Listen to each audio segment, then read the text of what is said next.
Hello, everyone, and welcome to Session 3 of the Global Black Feminist Reading Circle. My name is Randy Henderson, and I am one of the Black Feminist Reading Circle members of this online group. This session runs from January 20th until June 2nd and includes 2 week-long breaks. Our democratically selected reading material is Harriet A. Washington's book, Medical Apartheid, The Dark History of Medical Experimentation on Black Americans from Colonial Times to the Present. Our book group meets each Tuesday evening from 6:30 to 8 on the Google Plus Hangouts on Air platform. You may find the Global Black Feminist Reader Circle on Google Plus, YouTube, and Facebook, and always feel free to join us in reading our story together. Good evening, and welcome to the Global Black Feminist Reading Circle. My name is Anita Walker, and I'm your moderator for this evening. We will summarize and discuss Chapter 12 of Medical Apartheid, The Dark History of Medical Experimentation on Black Americans from Colonial Times to Present, by Harriet A. Washington. First, let us start off by having each one of our Reading Circle members introduce themselves. Hi, my name is Georgette Moses, and I'm coming to you from the hot South, Columbia, South Carolina. Hi, I'm Kim. I'm in New York. Hi, everybody. Yes, I'm Joel Jones, coming from Charleston, South Carolina. Hi, everybody.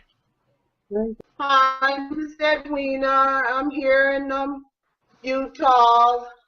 Hi, my name is Randy, and I'm watching from Atlanta and currently work. And hello, everybody. My name is Michelle Odom. I am located in Brooklyn, New York, and I'm one of the co-hosts of the Global Black Feminist Reading Circle, and I invite you to learn more about us on Google Plus, where we have a community page, on Facebook, where we have a group page, and on YouTube, where you can find all of the archives from our 3 books and hangouts related to those books. So welcome. We're in session 3, which is going to run through June 16th. We'll probably take a break after that, hopefully not too long, and come back with session 4. So if you'd like to be a part of the hangout, there will be an opportunity to join later on this summer.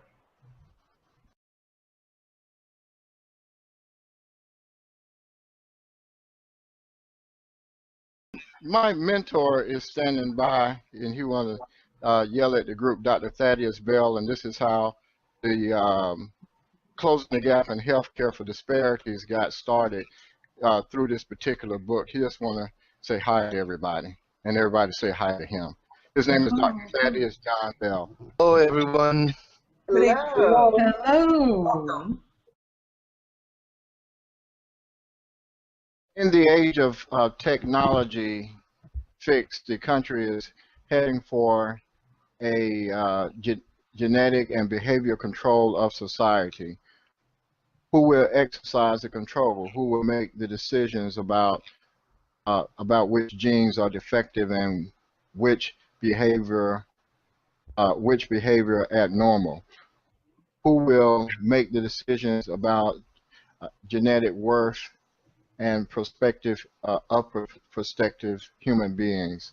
Jonathan Beckwith, 1974. The positive and a negative application of genetic science are seen through the lenses of America's criminal justice system in Chapter 12, Genetic Perdition, the Rise of the Molecular Biases. Harriet A. Washington also makes the case for the double-edged nature of genetic science as far as African Americans are concerned, as it has been applied in the workplace and the pharmaceutical industry. Characteristically, the dual motives of racism and profits coverage in a way that possesses special threats for Black Americans or any vulnerable or dis, uh, Bye.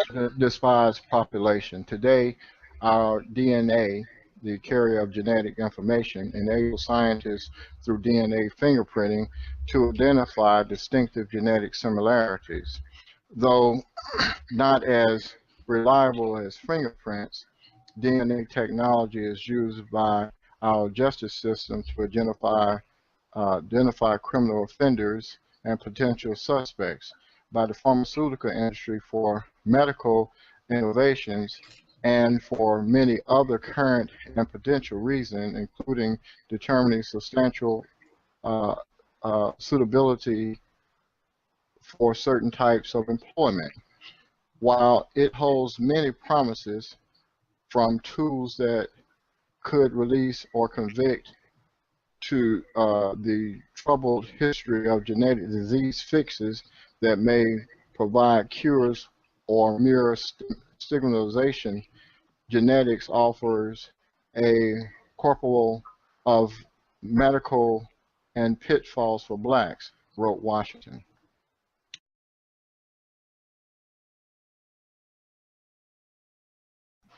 C. Age of Gattaca. Okay. Various governmental agencies, including the FBI, Secret Service, IRS, Social Security Administration, Census Bureau, and the Department of Veterans Affairs, collect and store extensive collections on genetic data on American citizens. Since 1998, offenders have been required to relinquish DNA samples to federal databases. Today, every state maintains its own DNA database that contains DNA profiles of felons and others, including those suspected of crimes and even innocent people rounded up in DNA sweeps, targeting a specific demographic group to voluntarily consent to DNA testing. These states' databases contain hundreds of thousands of DNA samples, and on the federal level, millions. In fact, in 2002, the U.S. Attorney General ordered the FBI to expand CODIS combined DNA index system to 50 million profiles. Some scientists warn that the very DNA evidence and technology that has freed hundreds of African American men like Johnson may soon be wielded by police to criminalize and convict Black and Hispanic men. Question 5. Have you or do you know anyone who has ever been caught up in a DNA sweep? If so, how did it make you or they feel?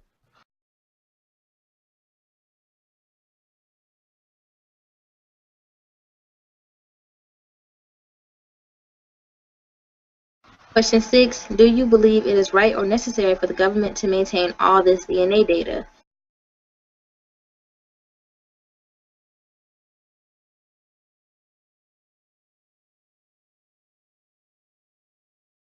Question 7. What possible reasons could the government have for storing all this DNA, and how could this information harm ordinary citizens? How could it be used to criminalize and convict Black and Hispanic men?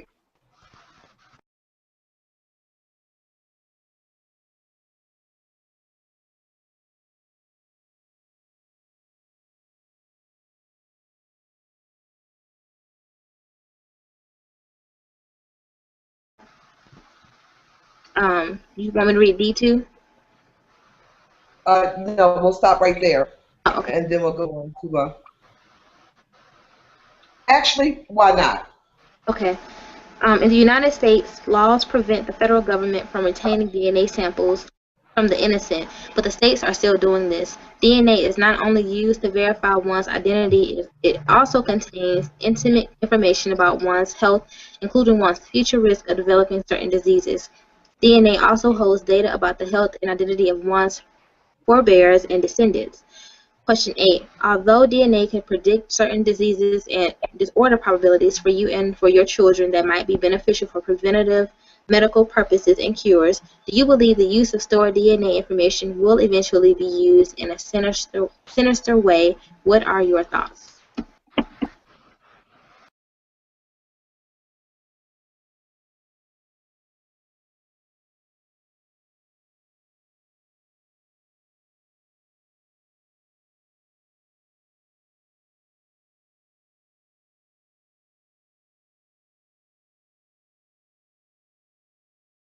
Okay. So, would you like to address one of those questions, Randy? I don't.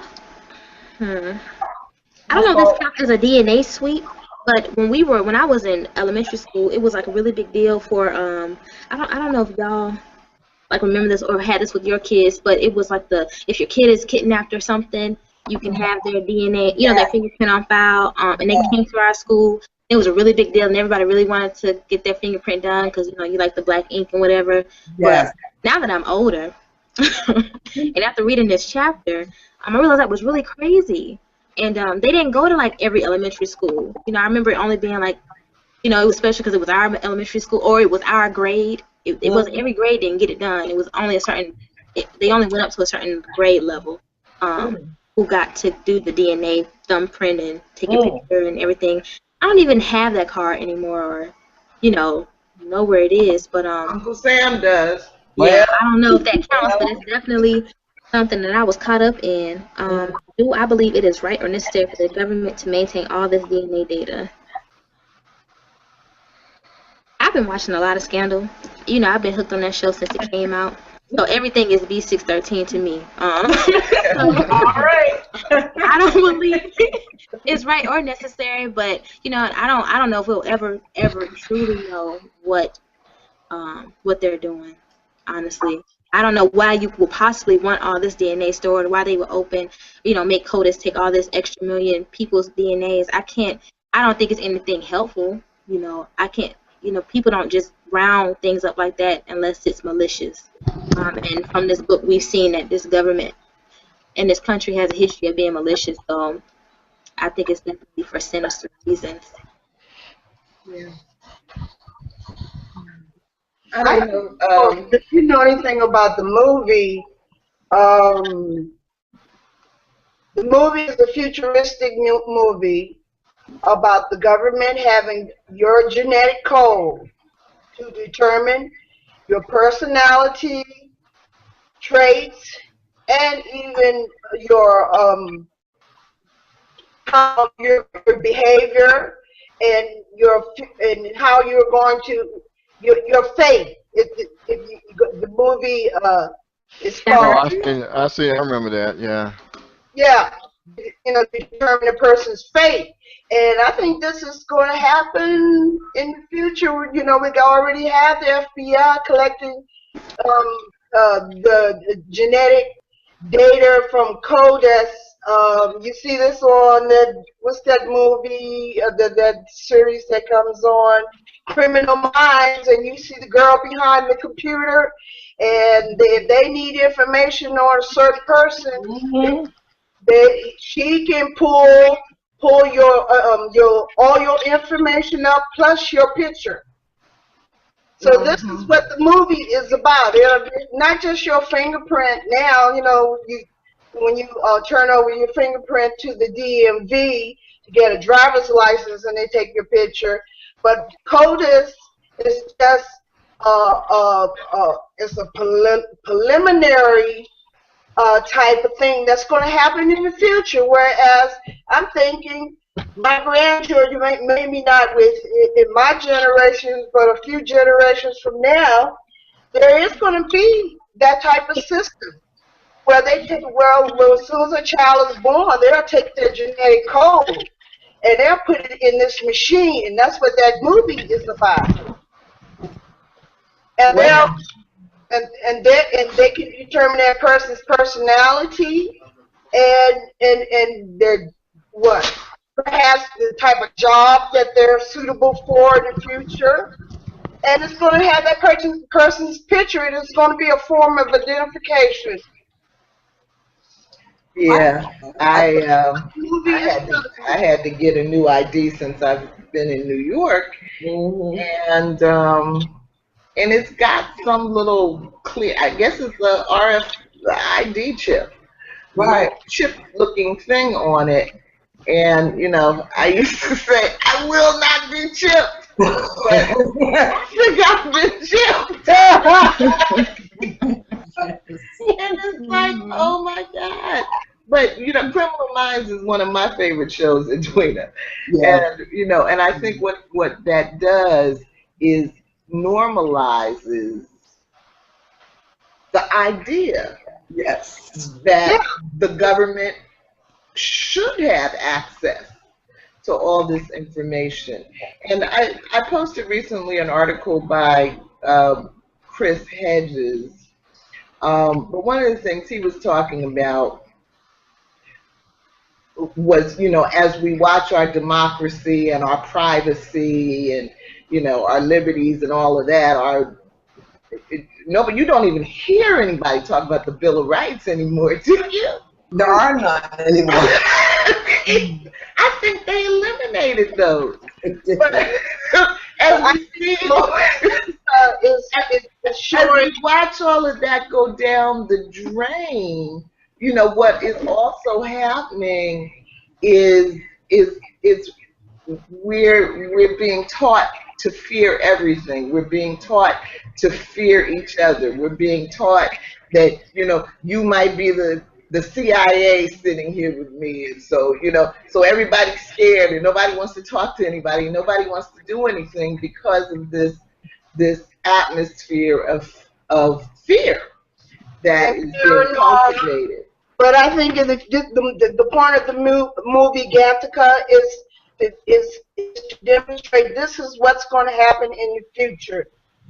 Generations from now, 20, 30, 20, 40. I mean, and are there any black people in Gattaca? Yes, it's going to be global. This is the point of the whole movie. This is a global initiative. Okay, well. So they know who we all are on this earth. Yeah, I've seen Gattaca a long time ago, and I enjoyed it. I enjoy that kind of thing because really, I think they are showing us what the future, will look like. If you think back on some of the old Star Trek episodes and things like that. I mean, you never conceived of having a flip phone like this where you could just, beam me up spark. Yeah. So it's very frightening. Well, I just saw a unicorn go by. So I thought that you all know that unicorns fly. Okay. That's that AD. Anyway, anyone want to address any other questions in section C and D, or shall we move on? I think I have a question. Yes. So when you have this DNA database, it actually has a living sample of the person's blood, or does it have, like, I guess, the code of your DNA? I mean, so the code of your DNA. Both. So The federal government or kin. The federal government is not allowed to store the actual genetic material, right, but the states are doing it. They're swabbing your cheeks. Yeah. right. So that swab then is turned into some sort of coded representation of the material. Yes. Yes. They're using your saliva. Yeah. Okay, so I guess my concern is that, like, and I watch Law and Order. Sometimes they have somebody and they hand them that can of Coke, and they're thirsty and they drink it, and all of a sudden they have their DNA. Yeah. So my fear is the back end that if you want to criminalize somebody, you can actually plant their DNA. Oh, of course. Right. So it seems like would that then become something that will become more prevalent? Well, No. not looking too good right now, so the probability, statistically, that can happen, it's pretty good. I So know. watch your Coke can, Kim. Watch your But Coke can. for those of us that was in the military, we've long given up our DNA, so we don't even. Right. It's one of those things we don't even think about. They've been having it for 30-something years, so we go in, they got everything. Right. They, That's what they, my they son have, told me. They have your blood. They have a sample of it. Yeah, everything. My whole life is on the ID card. They can swipe my ID card and they can see everything about me from my anybody that served in the military. Yeah, my son, he showed me his Army ID card, and another son in the U.S. Marines, and he went. Chip. They've been had that. You know. Yeah, he You went don't to, even worry about it no more. right. He quantified the profiling, so they got his genetic code, his DNA. What can you do? We can't do a thing. However, me too.